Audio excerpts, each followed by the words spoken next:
Hello student, स्वागत है आपका हमारे इस चैनल पर जिसका नाम है ट्रिकी साइंस हब। मैं हूँ आप सभी लोगों का अभिमन्यु सर और सहायक आचार्य को मेनली फोकस करते हुए इन दिनों मैं हिंदी पेपर 1 के लिए ग्रामर सेक्शन देख रहा हूँ। क्रिया विशेषण और कारक के बाद अब आपको आज हम बहुत ही इम्पोर्टेंट समास बताने वाला हूं, जिसमें आपको आसानी से ट्रिक के माध्यम से मैं सारा भेद याद करा दूंगा।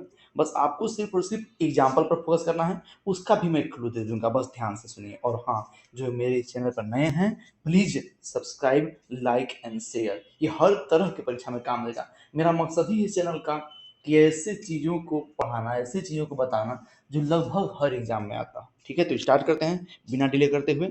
समास शब्द अस धातु में सम उपसर्ग लगाकर बनाया गया है, जिसका अर्थ है संक्षेपी। तो आप लोग जानते ही हैं कि परिभाषा नहीं आएगा, फिर भी उसका कॉन्सेप्ट जानना बहुत जरूरी है। समास कम से कम शब्दों द्वारा अधिक से अधिक भावों की अभिव्यक्ति की प्रवृत्ति का परिणाम है, अर्थात यह दो या अधिक शब्दों को एक दूसरे के सन्निकट मतलब आसपास इस प्रकार रखा जाता है कि वो संक्षिप्त हो जाएं किंतु पूर्ण अर्थ प्रदान करें। जैसे राजा का पुत्र राजपुत्र, इसमें का गायब हो गया। मुनियों में श्रेष्ठ, मुनि में श्रेष्ठ, मतलब यहाँ पे में गायब हो गया, तो का और में का लोप भी है लेकिन अर्थ भी प्रकट हो रहा है। यहाँ समास विग्रह भी हम लोग देखते हैं जिसमें तोड़ा जाता है। समास के भेद। समास प्रयुक्त पद के अर्थ के प्रधानता के आधार पर 4 भेद हैं, याद रखिएगा। कंफ्यूजन होता है सबको कि 6 भेद हैं, नहीं, तत्पुरुष में ही 2 पार्ट है, कर्मधारय और द्विगु। तो आपके लिए ट्रिक यहाँ पे क्या है, 4 के लिए ट्रिक क्या है, अमिताभ तेरी 2 बहू। ध्यान से सुनिएगा, अमिताभ तेरी 2 बहू। अमिताभ अ से हो जाएगा अव्ययी भाव, तेरी से तत्पुरुष, 2 से द्वंद्व और बहु से बहुब्रीहि। 1% आपको कोलैप्स नहीं करेगा। मेरा ट्रिक ऐसा रहता है, कहीं भी मिसमैच नहीं होगा। तो चलिए बारी बारी से हम लोग देखते हैं हर तरह के समास को। सबसे पहले आते हैं अव्ययी भाव समास।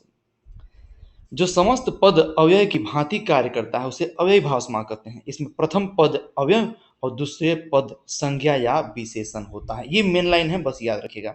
ठीक है, अब देखिएगा, हम एग्जाम्पल 1 या 2 लेके समझाएंगे आपको। यथाशक्ति, ध्यान दीजिएगा क्या बोला था कि इसमें प्रथम पद जो है, इसमें प्रथम पद अव्यय और द्वितीय पद संज्ञा और विशेषण होगा। तो यथाशक्ति की अगर हम बात करें, ठीक है, तो यथा हमारा यहाँ पर क्या हो गया और शक्ति क्या हो गया, यथा एक तरह से उपसर्ग की तरह भी काम करता है। ठीक है, और शक्ति क्या हो गया, विशेषण या संज्ञा में विशेषण हो गया। आमरण, मरण तक, मरने तक। यथा अवसर, अवसर के अनुसार।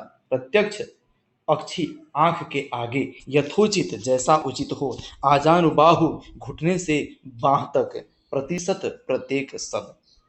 अब है नामपद पूर्व, ये सब अव्ययी भाव ही चल रहा है। कथनानुसार, कथन के अनुसार।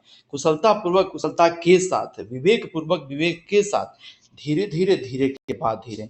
मतलब अव्ययी भाव में एक और चीज हम लोग को देखने मिल गया, ठीक है, कि रीतिवाचक जो हम लोग विशेषण पढ़े थे, ठीक है, उसमें एक धीरे धीरे है, इसमें आ जाता है। ठीक है, अब आते हैं तत्पुरुष समास में। तत्पुरुष समास में दूसरे पद के अर्थ की प्रधानता होती है। उत्तर पद प्रधान अस्त तत्पुरुष। इसमें प्रथम पद और द्वितीय पद की विशेषता होती है, इसलिए प्रथम पद विशेषण और द्वितीय पद विशेष होता है। कहने का मतलब किसी की विशेषता बताने वाला शब्द पहले आ जाएगा और जिसकी विशेषता बताई जाएगी है वो बाद में आएगा। जैसे राजपुरुष, ठीक है। तत्पुरुष के भेद कौन कौन से हो सकते हैं, व्यधिकरण तत्पुरुष और समानाधिकरण तत्पुरुष।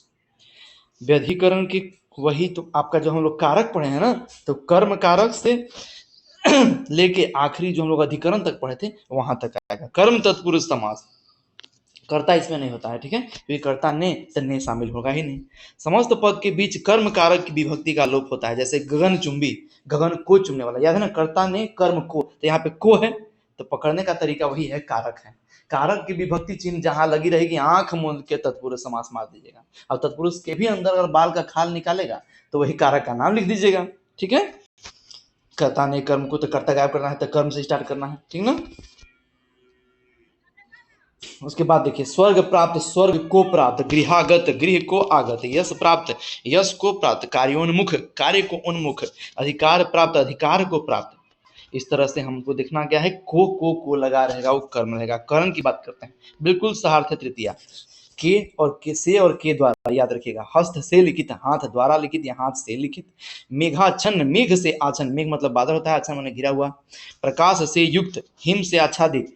युक्ति युक्त, इस पर प्रदत्त, पदाक्रांत, भावाभिभूत, अकाल पीड़ित, रेल यात्रा और वाग युद्ध, वाणी द्वारा युद्ध। उसी तरह से संप्रदान को के लिए, आपादान से,